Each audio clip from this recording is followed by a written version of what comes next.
cried.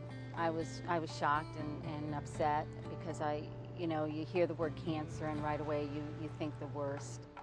It's called a silent killer. Ovarian cancer is difficult to detect, and because of that, is often not treated until its late stages. That's why 6 out of 10 women diagnosed die.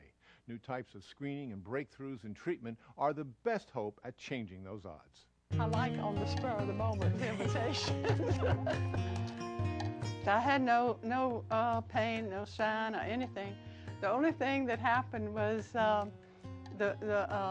there was a week there that I gained 10 to 12 pounds. Vague as it was, that was Jean Bruner's only clue that she had ovarian cancer. They immediately put me in the hospital. According to the CDC, ovarian cancer is the 5th leading cause of cancer death among women. It usually occurs in women over 50 who rarely have recognizable symptoms until the disease is well advanced. It tends to spread through the lower pelvis into the abdomen. Women oftentimes come in complaining that their pants don't fit. So the push is on for ways to detect ovarian cancer and treat it earlier when the chances for survival are far better. I'm one of the lucky ones. It was found very early, stage 1, almost unheard of. Diane Miller had a family history of cancer, so she underwent the CA-125 test, a screening that is only 60% accurate. Diane's results were negative.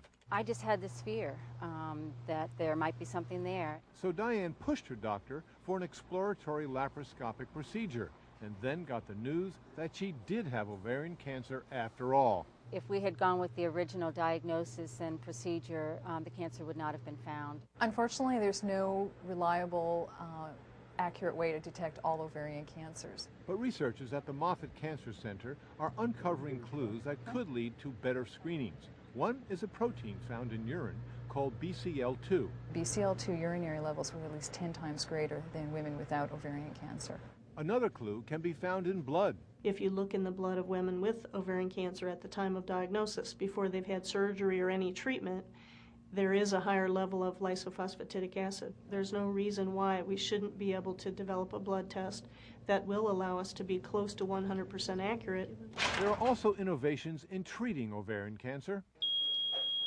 Along with the standard chemotherapy given through IV, doctors can administer chemo through a catheter directly to the abdomen.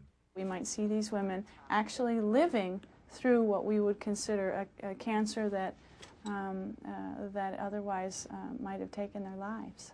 But even with surgery and chemotherapy, cancer often returns, and when it comes back, it's harder to fight. Soon you start becoming chemo-resistant. So doctors from the Medical College of Georgia are experimenting to see if they can extend remission. If you can extend it, the patient has a better chance of living longer potentially. A drug called A6 prevents blood vessels from feeding cancer cells. Women in the study delayed recurrence by an average of 6 months, which made the comeback more treatable. It's almost like a new cancer, and you can reoperate, re-give them chemotherapy, and many of them will do fairly well. Researchers are also looking at ways to muster the body's own defenses to fight recurrence. When you're dealing with a cancer, is that because it's your own cells, the cancer are your own cells, your immune system doesn't recognize the cancer as something that it should fight. Cancer Treatment Centers of America is expecting FDA approval to begin study of a new therapy. It involves taking a patient's own cancer tumor cells and chemically modifying them in a lab to create a patient-specific vaccine that treats rather than prevents the cancer. A simple chemical that's used to coat the tumor cells. This makes these cells much more apparent to the immune system. Injecting those cells back into the patient to allow the immune system now to attack those cells. If we can exploit the capacity of the immune system to kill tumor that chemotherapy has failed to kill, then I believe that this disease can be a curable disease. As a cancer survivor, oncologist Sybil Ann Williams knows the anguish patients face. Although there's a lot of science, there's also a lot of art to medicine. You need to be with a physician who you feel comfortable with and don't necessarily take no for an answer. Diane Miller agrees.